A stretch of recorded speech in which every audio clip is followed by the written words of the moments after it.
Good morning, gentlemen. Welcome to Introduction to Financial Accounting 2. My name is Mohammed Aljaber. I'm going to be your instructor for this course this semester. In today's lecture, we're going to take a look at Chapter 10, which talks about plant assets, natural resources, and intangible assets. And as I always like to begin my lectures with taking a look at the learning objectives of the lecture. These here are the learning objectives for today. First, we want to explain the accounting for plant asset expenditures. Then we're going to take a look at how to apply depreciation methods to plant assets. Then explain how to account for the disposal of plant assets.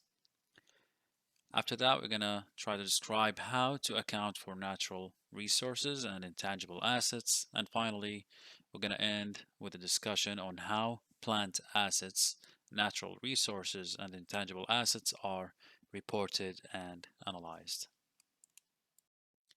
Now, let's kick things off with the first learning objective for today and try to understand what plant assets are. In simple terms, plant assets are the resources that are used in the business that meet those four criterions.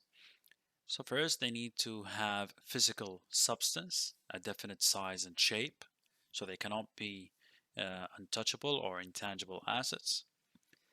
They also need to be used in the operations of the business. So basically, the business employs those assets to produce something or to perform a specific operation in the business. They must also not be intended for sale to the customers, so they cannot be part of the inventory of the business or the products that the business actually sells to their customers. And finally, they are expected to last for a number of years, so they would be used in the company for multiple years. So basically, they have a long expected life. These are also referred to as property, plant, and equipment, or PP&E. If you ever come across a financial statements or financial reports of some companies, they would include this on their balance sheets under PP&E or under property, plant, and equipment. They are also called fixed assets. I'm pretty sure you came across this term before, as opposed to current assets. So basically, fixed assets are the assets that meet the specific criteria that we mentioned, and they would last in the business for at least 1 year.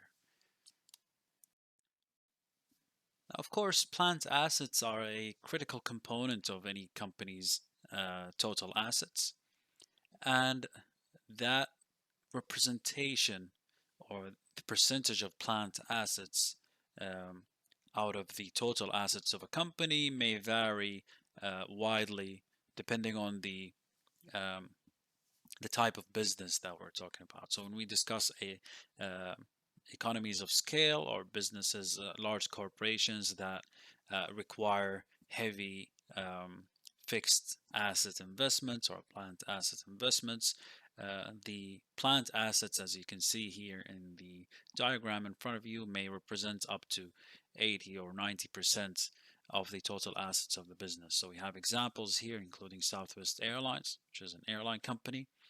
Their plant assets represent 77% out of their total assets on their balance sheets. And then you go down the list, you can see Wendy's after that, which is a restaurant or fast food chain. And then we have Walmart stores, which is the very well-known US retailer. And then we have Nordstrom, a clothing company. For this one, they have around 39% of their total assets invested in plant assets. Caterpillar, the machinery producer or the heavy machinery company. And then finally, you see the large contracts here when we look at a software company such as Microsoft Corporation, where plant assets only represents around 3% of their total assets. You may remember from our studies in Accounting 1, we talked briefly about the historical cost principle. We mentioned back then that it basically means that a company is required to report their plant assets at their cost on their balance sheets. So basically, uh, when we say at their cost, we mean that a company paid 100,000 riyals to get a specific plant asset. They need to report that asset on their balance sheet for that 100 riyals.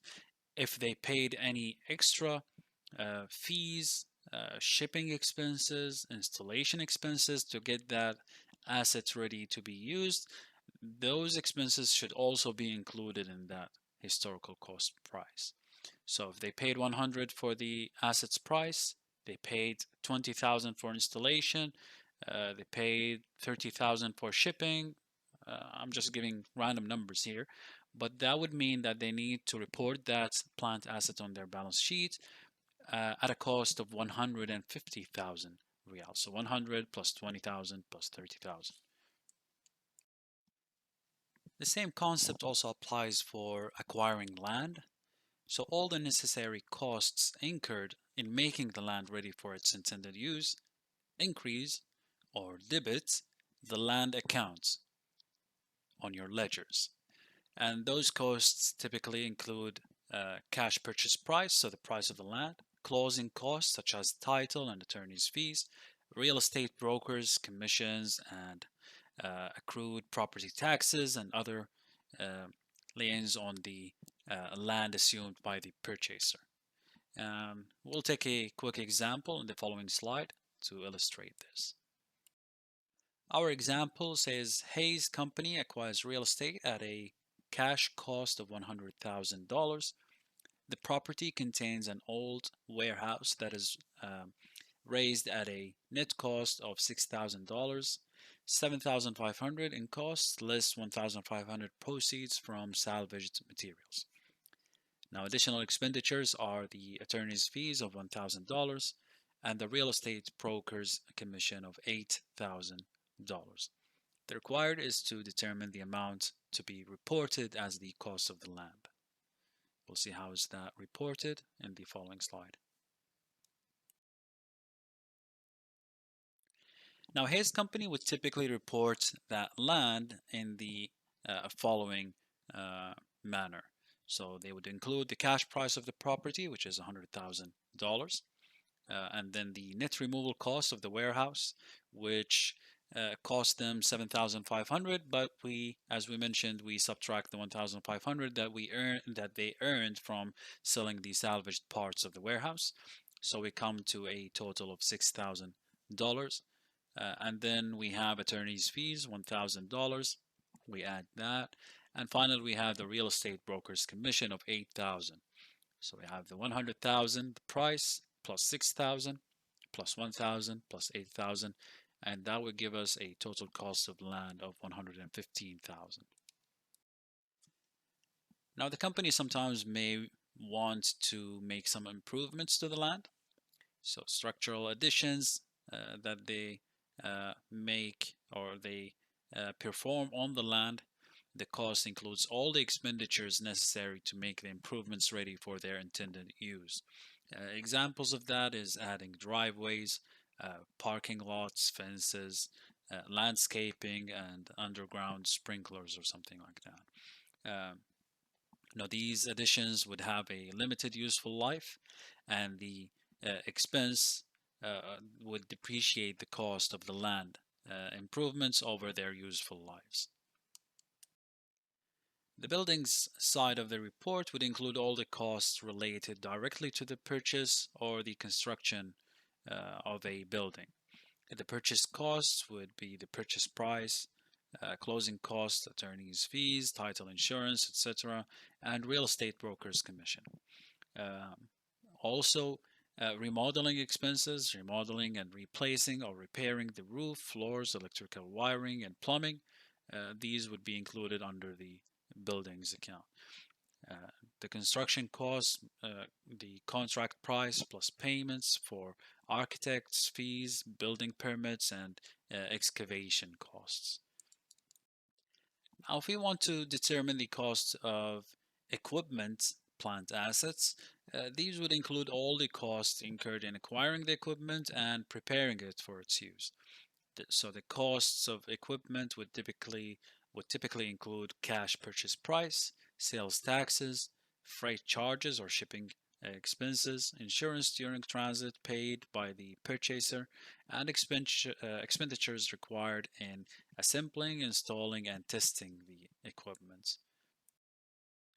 Here we have a quick example. So the example says Leonard Company purchases a delivery truck at a cash price of $22,000. Related expenditures are sales taxes of $1,320, painting and lettering $500, motor vehicle license $80, and a 3-year accident insurance policy of $1,600. Compute the cost of the delivery truck. Now, the cost would include the cash price, which is, as we mentioned, 22,000, the sales taxes of 1,320, painting and littering of $500. So the cost of the delivery truck in that case would be $23,820. Now you may wonder, where did the motor vehicle license cost and the insurance policy costs go?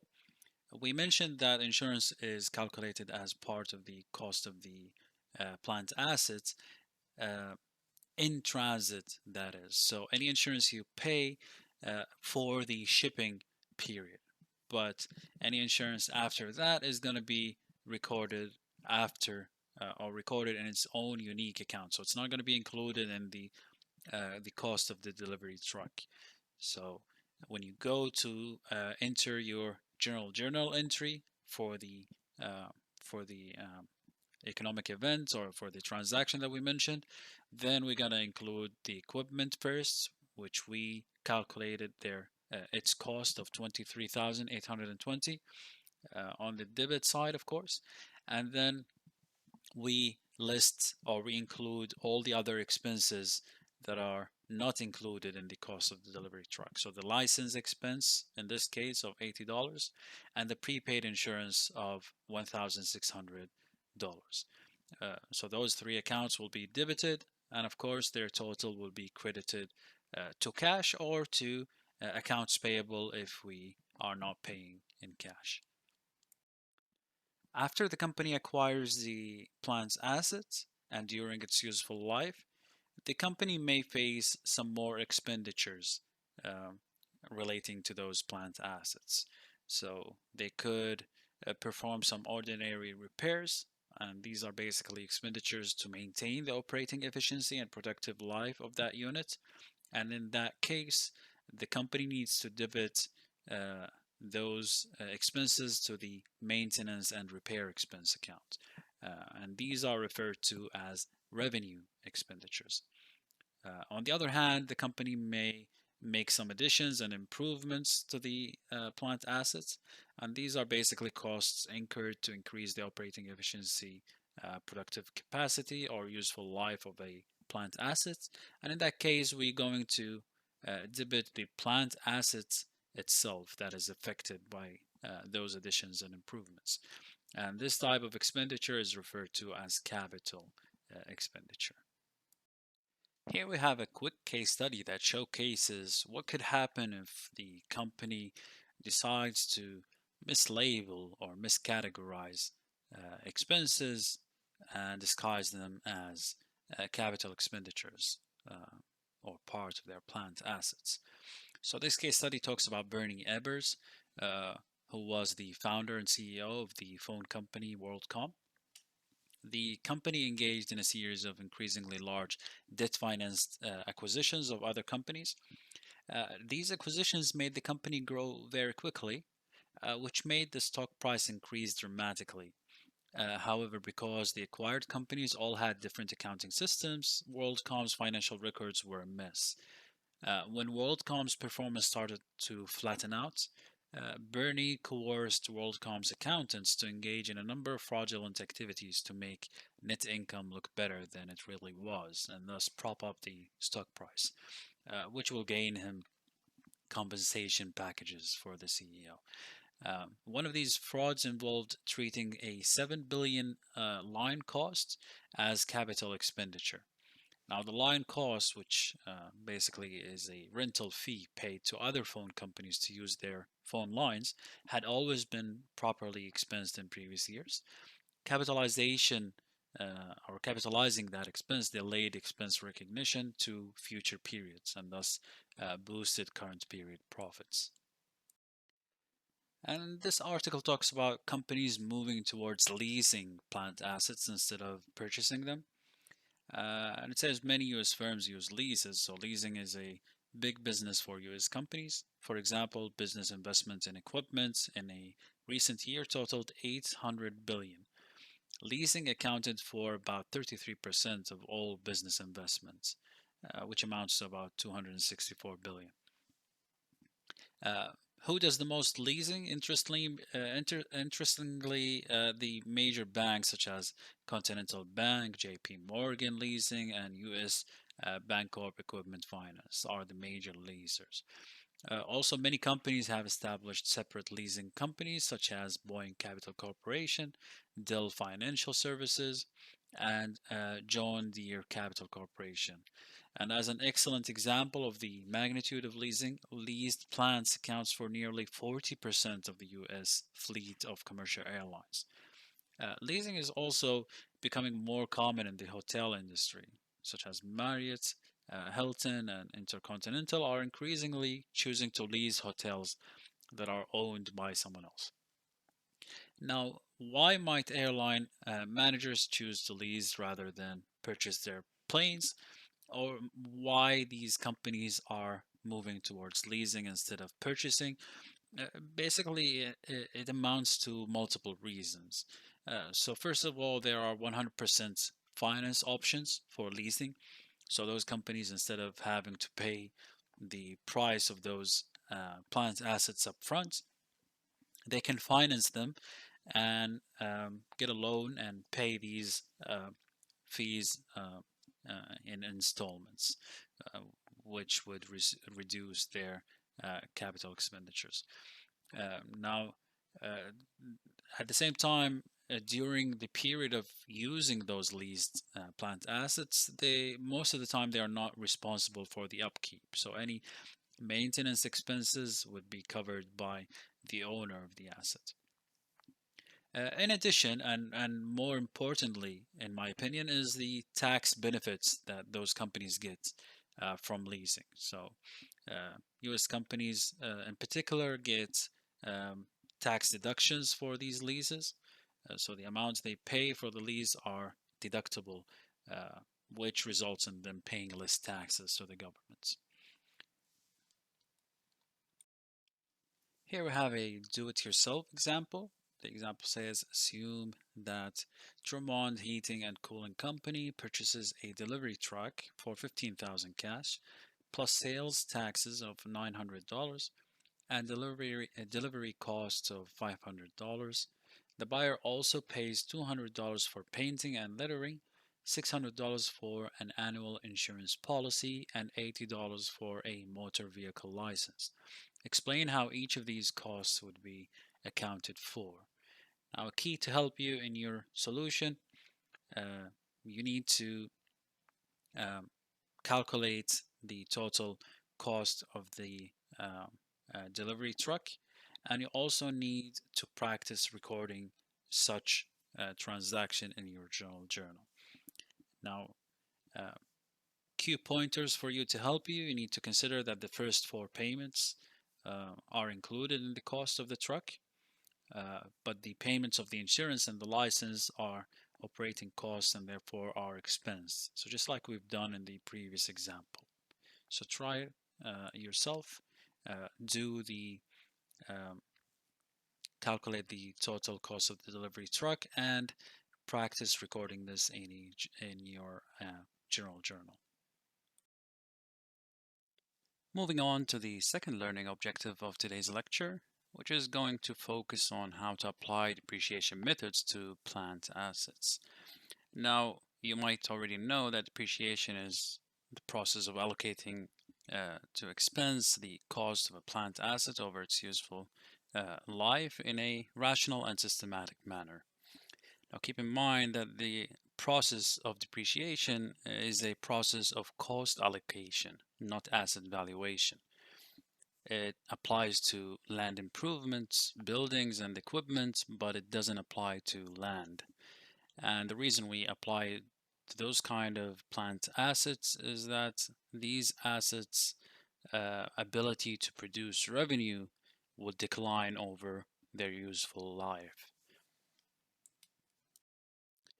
Now, when we want to compute depreciation, we need to consider three factors. We need to consider the total cost of the expenditures necessary to acquire that plant asset and make it ready for its intended use. We need to also to determine the expected useful life. So we estimate the useful life that the asset is expected to last and to be operating in our business based on the need for repair, service life, and vulnerability to obsolescence. And the third factor that we need to consider is what's called salvage value, in which we basically estimate the asset's value at the end of its useful life. And also consider that another term that is commonly used for salvage value is the residual value. And also consider that the depreciation expense, being an expense, is always reported in the income statement. However, on the balance sheet, we would reflect or represent our accumulated depreciation, which we will deduct from the asset's value on the balance sheet. Now, to depreciate assets, we do have multiple methods that are used to achieve that goal. We have the most commonly known method, which is the straight line method. We also have units of activity method and declining balance method. Those are examples of different depreciation methods that are used by different corporations. The management selects the method that it believes best measures the asset's contribution to revenue over its useful life. And you have a pie chart here that you can see in front of you that shows the percentages of companies that use each of these different depreciation methods. Now, take this chart with a grain of salt. So I'm not sure what year it was produced in, but you can see that the straight line method is the most commonly used method in US companies, with an 83% of corporations using this depreciation method. And you have 5% of companies using units of activity, 4% of companies using declining balance, and 8% of companies using other different methods. Now, to better understand the different depreciation methods and their applications, we're going to take a look at this illustration. This is a very good example that will allow us to practice the three different depreciation methods that we mentioned earlier: the straight line, units of activity, and the declining balance. So the example says that Barb's Florists purchased a small delivery truck on January 1st, 2017. And it's giving you some information about the costs of acquiring this truck. So the cost was $13,000. The expected salvage value, or the terminal value for that truck, is $1,000. Estimated useful life in years is 5 years, and estimated useful life in miles is 100,000 miles. Now, bear in mind that the expected salvage value is basically what the truck is expected to generate in sales revenue after the company is done using it. So after the 5 years, when they sell it, it is expected to be sold for $1,000.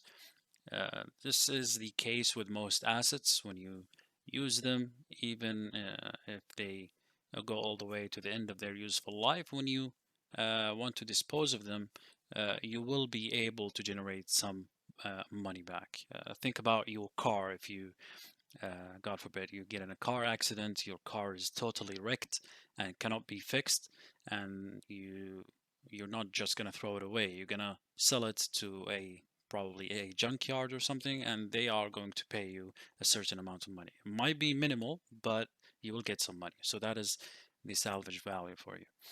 Okay, so what is the required of this example? We want to compute depreciation using the following three methods that we talked about. So we first going to start with the straight line method.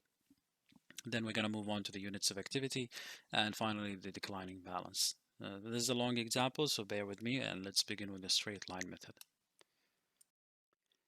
Now this method is called the straight line method mainly because the company is going to expense the same amount out of that plant assets for each year.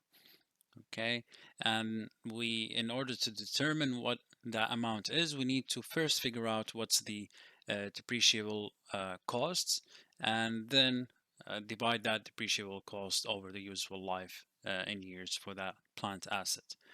So how can we calculate the depreciable costs? Basically, it equals cost less salvage value. So if we apply this to our example, we can see that the cost of the truck is $13,000, and then we subtract the salvage value of the truck, which is $1,000 as given in the question. That will give us $12,000 as the depreciable cost for that asset. Now we take that amount and we divide it by the expected useful life, which is 5 years as given in the question. And that will give us an annual depreciation expense of $2,400. Now you already done your calculation and you figured out the amount that you need to charge to to debit to the depreciation expense every year. However, the book here provides you with a table or a spreadsheet that shows you what's happening or breaks down all the details that are going on over the 5 years. You don't really need to perform this table, but it's a good way to show you what's going on. So as you can see, the table starts from the first year, which is 2017. The depreciable costs is the same going to be each year, which we calculated from our previous formula, which is 12,000. Now, since we are depreciating this amount over 5 years, that means we're going to take away 20% of the depreciable costs of the assets every year. And then that will give us the annual depreciation expense that we calculated before, which is the 2,400. And then you have a column that shows you the accumulated depreciation, which is basically how much of the plant assets value have we depreciated so far. So as you notice, if you go down the column, you're going to see that it's increasing by 2,400 every year. And finally, we have the book value column, which is basically taking the um, the depreciable costs of the asset and subtracting the accumulated depreciation 1 year at a time, and then tracks up. So it makes sense that it will just start at the 12,000 and drop down by the amount of the accumulated depreciation every year, all the way until it gets to the salvage value that we got from the question, which is the 1,000. And then at the bottom here, you see the journal entry that you as an accountant are going to enter in the company books every year. You're basically going to debit depreciation expense and credit accumulated depreciation with the amount that we figured out by the formula, which is the 2,400. Now, in the previous table, we looked at or we assumed that the delivery truck was purchased at the beginning of the year, the financial year of the company, which was January. But assume that the delivery truck was purchased on April. So here it's showing you a different scenario where you're going to need to depreciate for a partial year.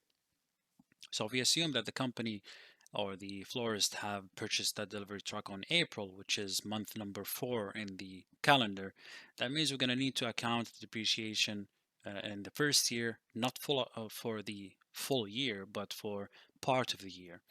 How can we figure out how big that part of the year is? We take the month number, which is April, and then we consider April plus all the months that follow that all the way to the end of the year. So we have April, May, June, July, August, September, October, November. September, October, November, December, right? So those are 9 months.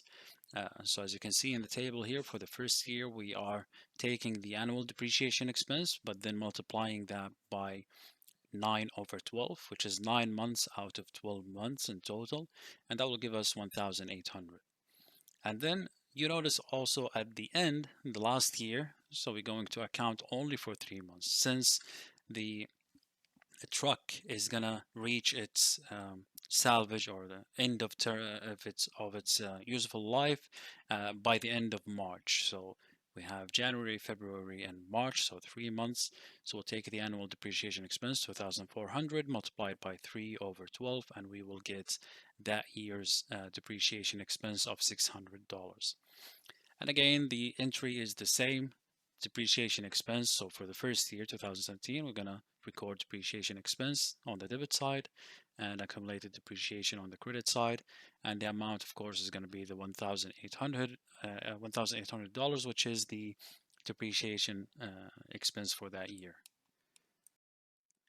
Here we have a do-it-yourself example on the straight line method. This one says on January 1st, 2017, Iron Mountain Ski Corporation purchased a new snow grooming machine for $50,000. The machine is estimated to have a 10-year life with a $2,000 salvage value. What journal entry would Iron Mountain Ski Corporation make at December 31st, 2017, so at the end of the year, if it uses the straight line method of depreciation? So this is pretty simple. We're first going to take the cost of the snow grooming machine, which is $50,000. We subtract the salvage value to come to the depreciable amount.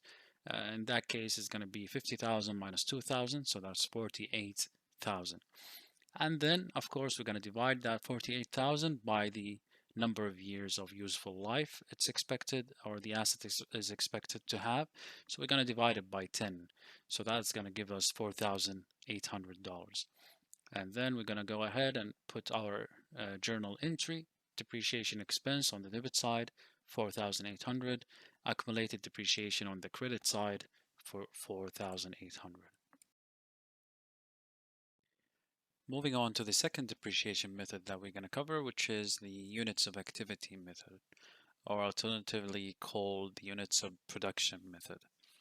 Now, this method is used by companies to estimate total units of activity to calculate the depreciation cost per unit. This is an expense variety based on units of activity. So the depreciation is directly correlated to the production output of the plant asset in question. The depreciable cost is cost less salvage value. So the same rule applies here.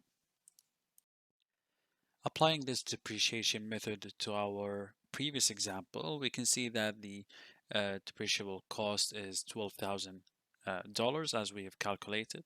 Remember the 13,000 minus 1,000 salvage value. We also had a piece of information in the question that said that the expected range of the vehicle or the useful life of the vehicle would be extended over either 5 years or 100,000 miles. So for the unit of activity method, we're going to use that 100,000 miles. So we'll divide the depreciable costs, which is the 12,000, over the total units of activity for the asset in question, which is 100,000 miles, and that will give us the depreciable cost per unit of 12 cents. Now, taking that 12 cents, we can see how much or how far did we drive that delivery truck during the year. And in this example, we have a 15,000 miles driven throughout the year. So we're going to multiply that by the depreciable cost per unit, which is going to give us the annual depreciation expense of 1,800. As a result of this, you'll notice that unlike the straight line method that we covered before, this will give us a different annual depreciation expense every year based on the actual miles driven with a delivery truck. So here you have a table that illustrates the miles driven for each year, and we pretty much do the same thing. We take the miles driven, we multiply them by the cost per unit, and that will give us the depreciation expense for that particular year. And then we add that to the accumulated depreciation column, and then we take the original cost of the vehicle, we subtract the accumulated depreciation so far from that, and that will give us the book value for that plant assets.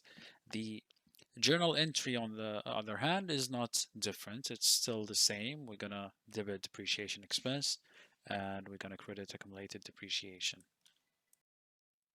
And finally, for the last depreciation method that we are looking into, we have the declining balance method. This method is an accelerated method that usually takes a bigger portion of the plant assets value in the initial years of the asset's useful life. So you'll notice that the depreciation expense will be higher in the first year, and then it would start declining over time. So the decreasing annual depreciation expense would be shown or would be reflected over the asset's useful life. For this one, we take twice the straight line rate. So for this particular example, we found out that the straight line rate was 20%. So for the declining balance method, we're going to double that, and that will give us 40%. So that is the double declining rate. And the rate, of course, as always, is applied to the book value. Applying this to the previous example, we can see that the truck started with a book value of 13,000. We applied the 40% declining rate, and that will give us a $5,200 depreciation expense for the first year, and then that would be deducted from the beginning book value to come to the 7,800 book value. So notice how big the decrease in the assets value in the first year. And then you'll see that this rate of decrease is gonna be reduced 1 year after the next. So if you go down the annual depreciation expense column, you'll see that the amount, or the actual dollar amount, that is expensed from the assets value is declining. This is why we call this the declining balance method. Again, finally, in the bottom row, you'll notice that there is an asterisk next to the last depreciation expense, which is the $685, because this is a rounded amount. So at the end of the last year of the assets life, we applying the 40% rate to the beginning book value, which is 1,685, we actually going to get $674, but we round this off in order to match the actual salvage value that we have of 1,000. Now when it comes to the journal entry, again, still the same thing. We're going to debit depreciation expense and credit accumulated depreciation. Now finally, just as we've done for the straight line method, here we're going to assume that the delivery truck was purchased in the middle of the year, in the month of April. And how are we going to treat that? So the way we're going to treat that, we're going to do what we've done before and get the beginning book value for the delivery truck, apply the double rate, which is the 40%, and calculate the annual depreciation expense for a full year. In this case, it's going to be 5,200, but then we're going to multiply that by the number of months that we want to depreciate the asset partially for. So here we have 9 months over the full year, the 12 months, and that will give us only a current year expense of 3,900. Now you notice that we go down the table 1 year after the next. The annual depreciation expense in the following few years will match the current year expense, and the current year expense is the amount that you're actually going to enter in your general journal. However, if you notice at the end for the last year, we are also calculating, or we are supposed to calculate for 3 months only, just like we've done the straight line method. However, that's normally, or most of the time, is not going to work, so the numbers are not going to be are not going to be accurate. So what we do is we use a plug figure instead. So we calculate the or we multiply the beginning book value by the declining rate of 40%, and that will give us the annual depreciation expense. However, we're only going to go ahead and expense the remaining amount for that year. So we use a plug figure, meaning that we know that the salvage value for the delivery truck is 1,000 and our beginning book value for that year is 1,180. So we know that we only need to expense $180 only to get to the salvage price for the delivery truck. So this is what we do. And again, for the journal entry, it's still the same thing. We're going to debit depreciation expense and credit accumulated depreciation. Here we have a table and a graph to illustrate the differences between the different methods. So as you can see, for our example, the table at the top shows the year and the amount that we are expensing each year for each of the three depreciation methods. So as you can see, for the straight line, it's the same amount every year. It's the easiest to apply. And as we mentioned, it's the method that is most commonly used for different businesses. However, if you go on to the next one, the units of activity, it's all over the place. So it can go up and down depending on the actual usage of the plant assets. And then we have the declining balance, which as you can notice that it's going down. So it starts with a larger amount and then it decreases over time all the way until you get to the uh, to the uh, to the complete or to go over the whole depreciable amount of the plant assets. It also helps you to visually see the differences. So if you look at the diagram at the bottom, you can see that the straight line method expenses the same exact amount every year. So it's represented with a straight line, which is the red line in this case, whereas the declining balance starts with depreciating a larger amount at the beginning, and then over the years you see this amount decreasing. And then finally the units of activity, which is in the green line, is it goes up and down depending on the actual consumption. Now, this pretty much only applies to the United States, but it's worth noting that the IRS does not require a taxpayer to use the same depreciation method on the tax return forms that is used in preparing their financial reports. So the taxpayers must use the straight line method or a special accelerated depreciation method that is called the Modified Accelerated Cost Recovery System, or MACRS for short. It is worth noting also that MACRS is not acceptable under GAAP, the generally accepted accounting principles. What happens if the company decides to revise their periodic depreciation? So if they change their method of depreciation that they are using, or they want to change their estimates, they need to account for it in the period of the um, implementing the change and the future period. So they don't need to go back to the previous reports and um, adjust them, and they don't need to make any changes in the depreciation reported for the prior years. So there's no adjusting entry required. And because this is not considered an error, so all you need to do is to determine the new depreciable costs and then divide by the remaining useful life. So let's see how is this done using this illustration.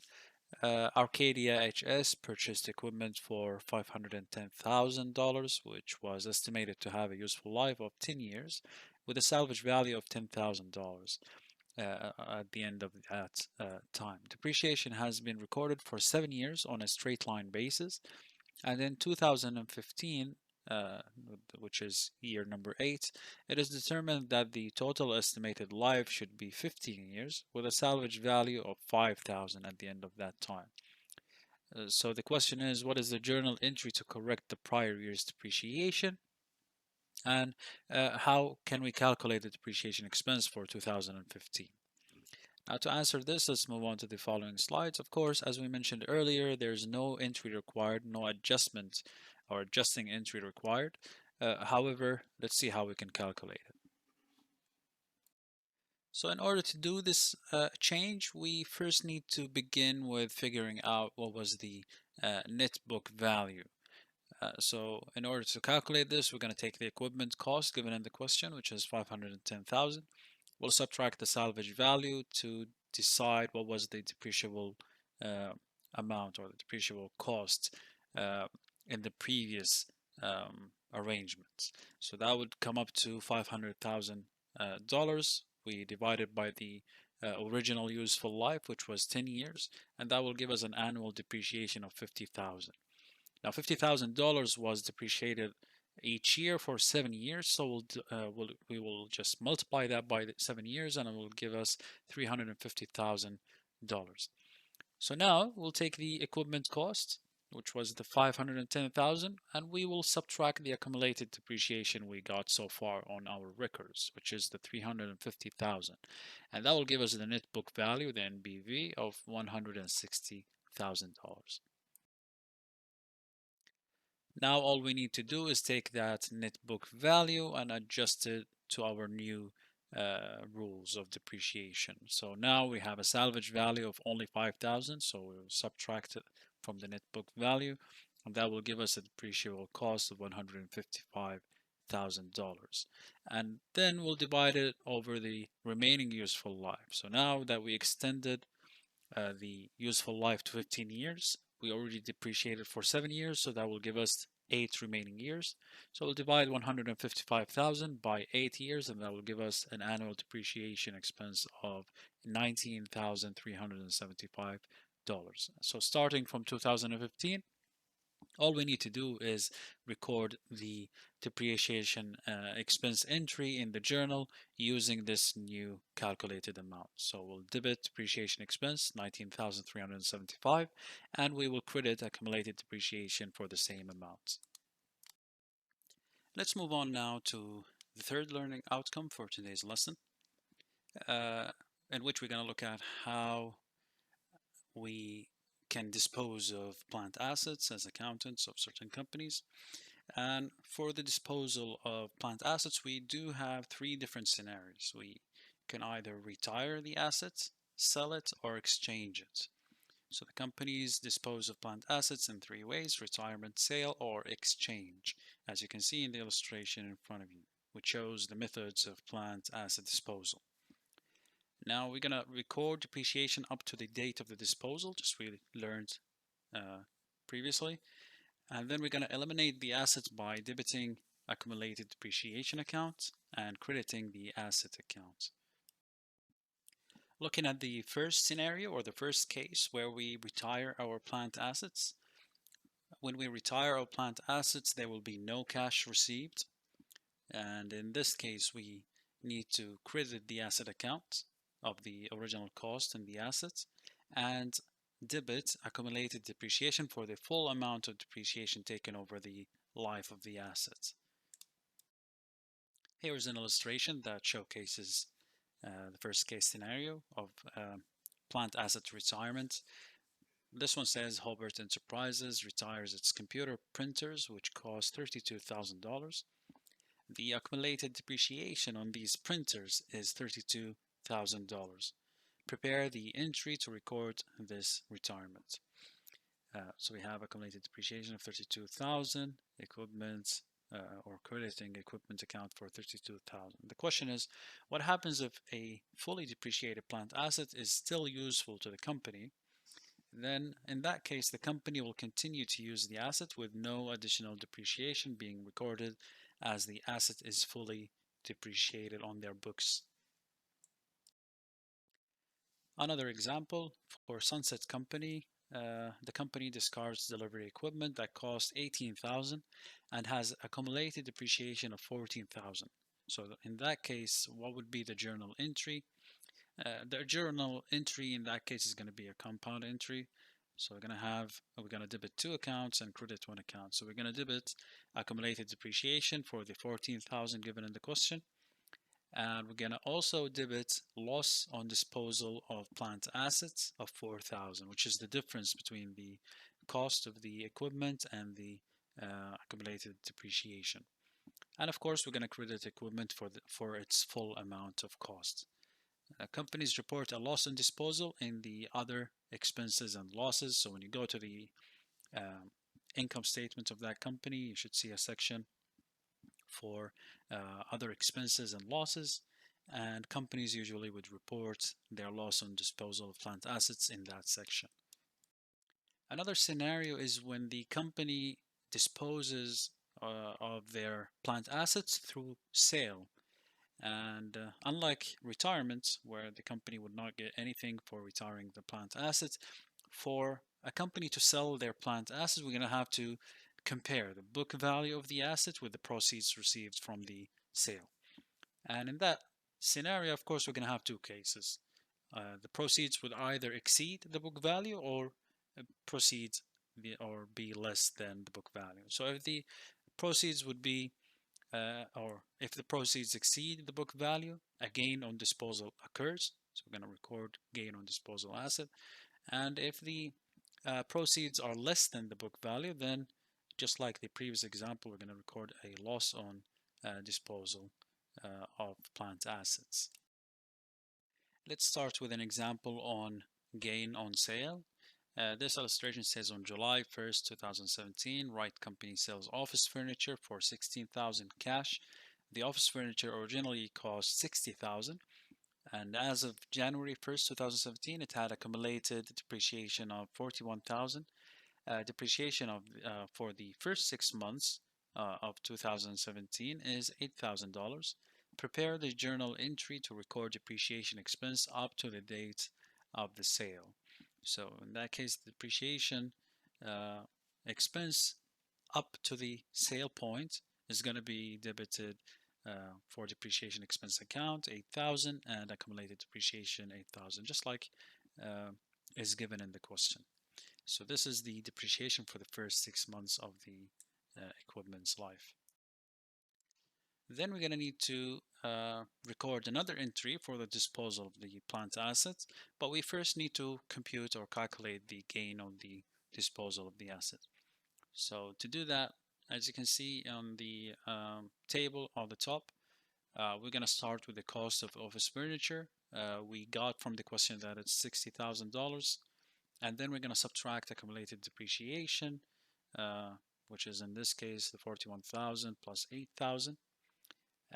That will give us the book value at dates of disposal. So now taking the accumulated depreciation out of the cost of the furniture, we get this book value at disposal. And then we also record, or we add back the proceeds from sale. And in that case, as you can see, the book value was 11,000. However, we managed to get 16,000 selling those furniture after we finished using them. So that will give us a gain on disposal of plant assets of the difference between the two amounts, which is $5,000 in this case. So how do we go ahead and record this? We go to our general journal and we record the proceeds from sale. We debit those to cash. So cash is going to be debited 16,000, which is the sale price. And we're also going to debit accumulated depreciation as we calculated 49,000. And those two are going to be debited against the credits of equipment, which is the cost of the furniture, 60,000, and also the gain on disposal of plant assets of 5,000. So as you can see, 16,000 plus 49,000 is equal to 65,000, just like so the debit and credit sides equal each other.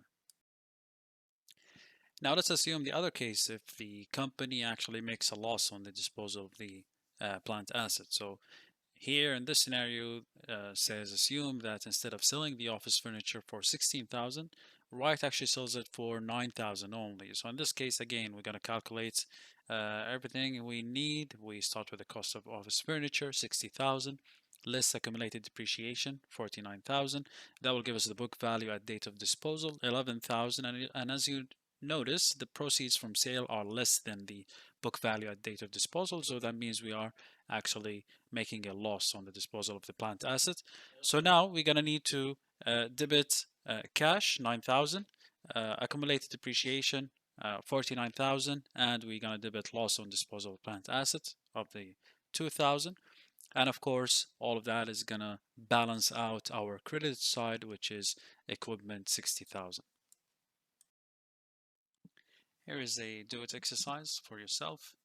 You can do this on your own time. Overland Trucking has an old truck that costs $30,000 and it has accumulated depreciation of 16,000 on this truck. Overland has decided to sell the truck. We have a first case scenario of what entry would Overland Trucking make to record the sale of the truck for 17,000 cash. Okay, so I'm gonna experiment with this, see if you can do it. You have the solution here, but think about it. And then we have another do it exercise in the following slide. For this one, you have the same given data, but we're going to assume a different scenario. So in this case here, we're going to assume that Overland Trucking would sell the truck for $10,000 only. So what would be the journal entry in that case? The fourth learning outcome for today's lecture looks into accounting for natural resources and intangible assets. What is a natural resource? Basically, natural resources consist of standing timber, underground deposits of oil, natural gas, minerals, all of these resources that are naturally occurring in the nature that companies usually extract and sell in some way to gain in some way are called natural resources. Now, distinguishing characteristics, we could conclude them in 2 points. These resources are physically extracted in operations, um, and they are replaceable only by an act of nature. So we cannot reproduce them on an industrial level or anything like that. How do we account for the cost for such resources? We calculate their cost based on the price needed to acquire the resource and prepare it for its intended use. So if we're talking about oil, for example, we're going to calculate how much we need to spend in order to extract it from underground and process it and make it ready to be used. All of these expenses are going to be part of the cost of the oil. When we were talking about plant assets, we talked about depreciation, but here for natural resources, we use depletion, basically meaning running out or consuming completely. Which basically is going to follow a similar process to depreciation. So depletion is the allocation of the cost to expense in a rational and systematic manner over the resource's useful life. Companies generally use units of activity method, similar to what we've covered for depreciation, and depletion generally is a function of the units extracted. So how do we calculate depletion cost per unit? We basically take the total cost minus the salvage value and divide it by the total estimated units available, which will give us depletion cost per unit. A quick example of this is given here for Lane Coal Company, which invests 5 million in a mine estimated to have 1 million tons of coal and no salvage value. So here we need to calculate the depletion cost per unit. So basically we're going to take the total cost, which is 5 million, and divide it by the number of units or the estimated units. So here we have it set at 1 million. So we're going to divide 5 million by 1 million. That will give us $5 per ton. To further expand on the same illustration given in the previous slide, let's continue on the same example and look at what extra information we may get from this one. So again, Lane Coal Company invests 5 million in a mine estimated to have 1 million tons of coal and no salvage value. We've covered that, and we calculated the depletion cost per unit. Now, the extra information given here, it says in the first year, Lane extracts and sells 250,000 tons of coal. Lane computes the depletion expense as follows. So first, you want to figure out the depletion cost per unit, which per ton, which we have done already, and we decided it's $5 per ton. And then we take that $5 and multiply it by the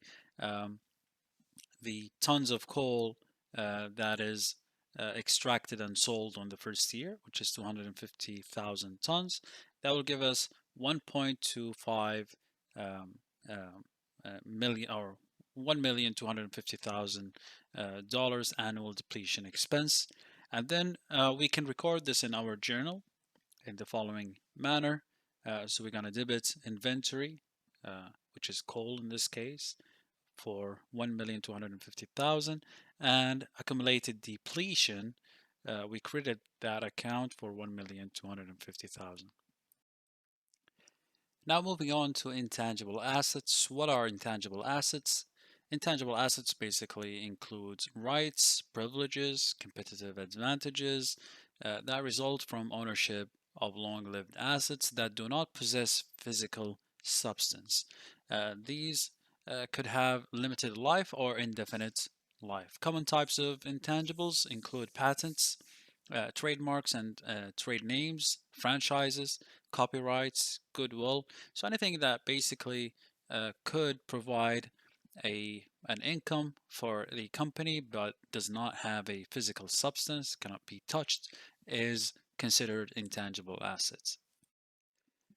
We have two ways to account for intangible assets depending on their expected life that we assume. So if we have a limited life intangible, then we're gonna basically amortize the expenses over the expected life and credit the asset accounts. Keep in mind that amortization to intangible assets is basically just like depreciation to plant assets and depletion is to natural resources. On the other hand, if we expect the intangible asset to have an indefinite life, then there's no foreseeable limit on time the asset is expected to provide cash flows. And for that case, we do not amortize the expenses. Starting with intangible assets, we're going to first look at patents. Patents are basically exclusive rights to manufacture, sell, or otherwise control an invention for a period of 20 years from the date of the grant. Here it says 20 years, but that depends on the rules and regulations of the country and the type of patent, because there's different types, different rules and regulations. I'm not sure why they're specifying 20 years here. It could be the rules and regulations in the United States, but in general, it doesn't have to be 20 years. It depends on the legal framework of that specific country that you're issuing the patent in. Capitalized cost of purchasing a patent and amortize over its 20-year life or its useful life, whichever is shorter. And we expense any research and development costs in developing a patent. For the legal fees as well, we that are incurred in the process of issuing a patent uh, or defending a patent are capitalized to the patent account as well. An example of this is provided to you here. National Labs purchases a patent at a cost of $60,000. National estimates the useful life of the patent to be 8 years. Prepare the journal entry to record the annual amortization expense. Now, first we need to see the cost or find out the cost of the intangible asset or the patent. Here is given to us $60,000. We divide that by the remaining useful or remaining years out of its useful life, which is 8 here. So that will give us an annual expense of 7,500. So we debit amortization expense for that amount, 7,500, and we credit patents for 7,500. Another example of intangible assets is copyrights. Copyrights basically give the owner the exclusive right to reproduce and sell an artistic or published work. And in the United States, those copyrights extend for the life of the creator. So if you've written a book or something, then you are considered the author or the creator of that book. So it extends for the duration of your life and then 70 years after you pass away. Again, I'm not sure because since the book is the international edition, this should be um, uh, more generalized for a global standard, but they are providing the information based on the United States legal framework.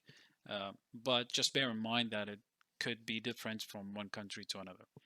Now, the cost of the copyright, just like the patent, it is the cost of acquiring and defending the asset. And again, it is amortized to expense over the useful life of the copyright. Third example we have is trademarks and trade names. And these include words, phrases, jingles, or symbols that identify a particular enterprise or product. Uh, these just like companies that you very well know, such as Coca-Cola, Big Mac, Jeep, Kleenex, Monopoly, all of these very well-known um, organizations or trademarks. Now, the legal protection for uh, indefinite number of 20-year renewal periods, these are capitalized to acquisition costs, and they have no amortizations because they pretty much have indefinite lives. We also have franchises. These are contractual arrangements between a franchisor and a franchisee, such as Shell, Subway, and Rent-A-Wreck are franchises. So basically, if you see, for example, American restaurants, fast food chains that we have here in Saudi Arabia, these are also called franchises. A franchise or a license with a limited life should be amortized to expense over its useful life. If the life is indefinite, the cost is not amortized in that case. You may have come across the term goodwill in your accounting studies before. This particularly stands for any exceptional management, a desirable location for a business, good customer relations, skilled employees, high quality products, etc. These are only recorded when an entire business is purchased. So, in cases of uh, mergers and acquisitions, and goodwill is recorded as the excess of a purchase price over the fair value of the net assets acquired. And this, of course, is not amortized either.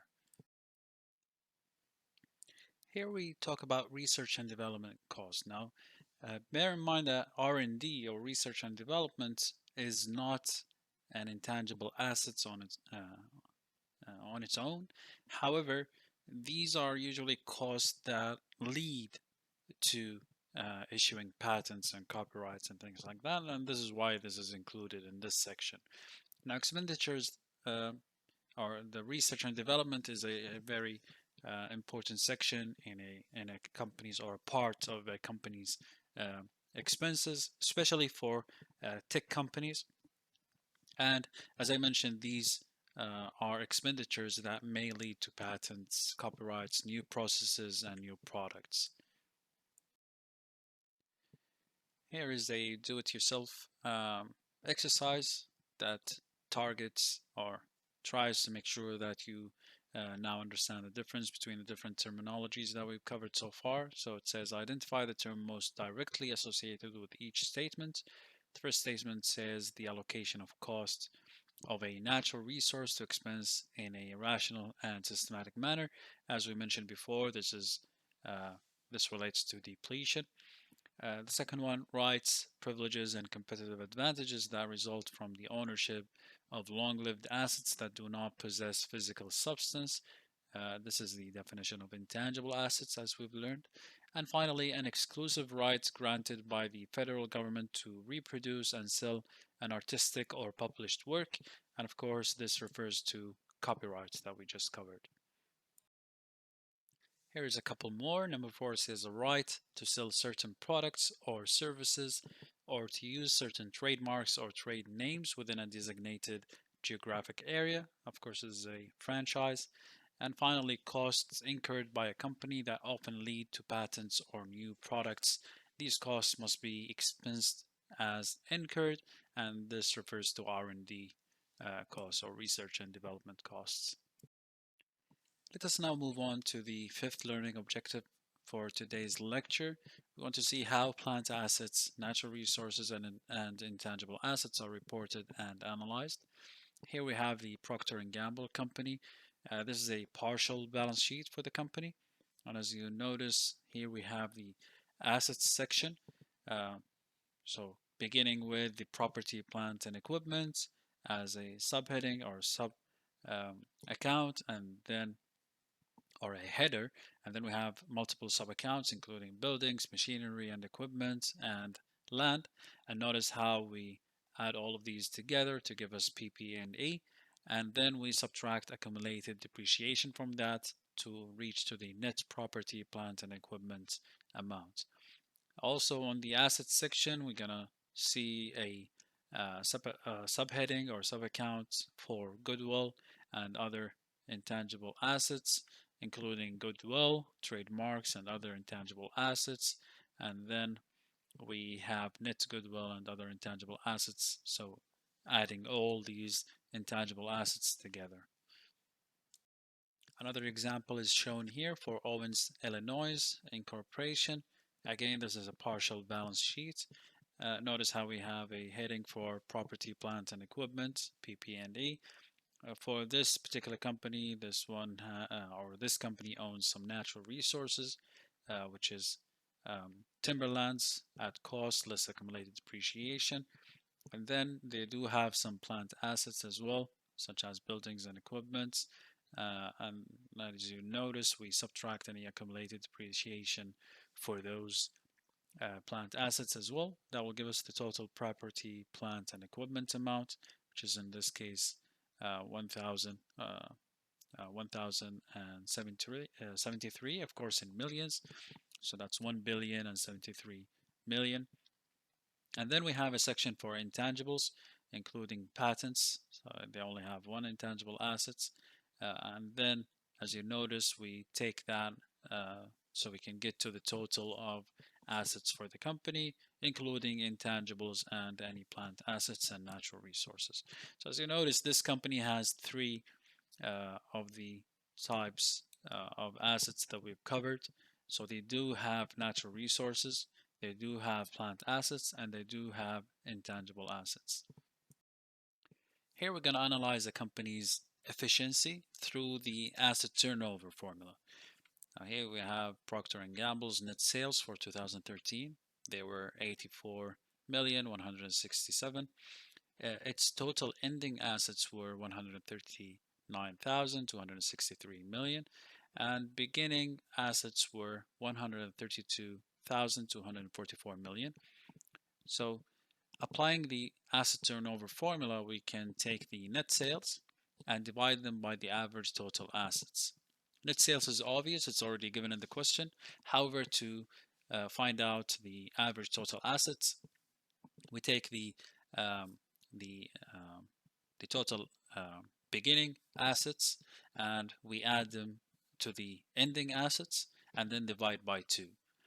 If we do that and then divide net sales by the average total assets, you can see from the calculation in front of you that we get to an asset turnover of 0.62 times.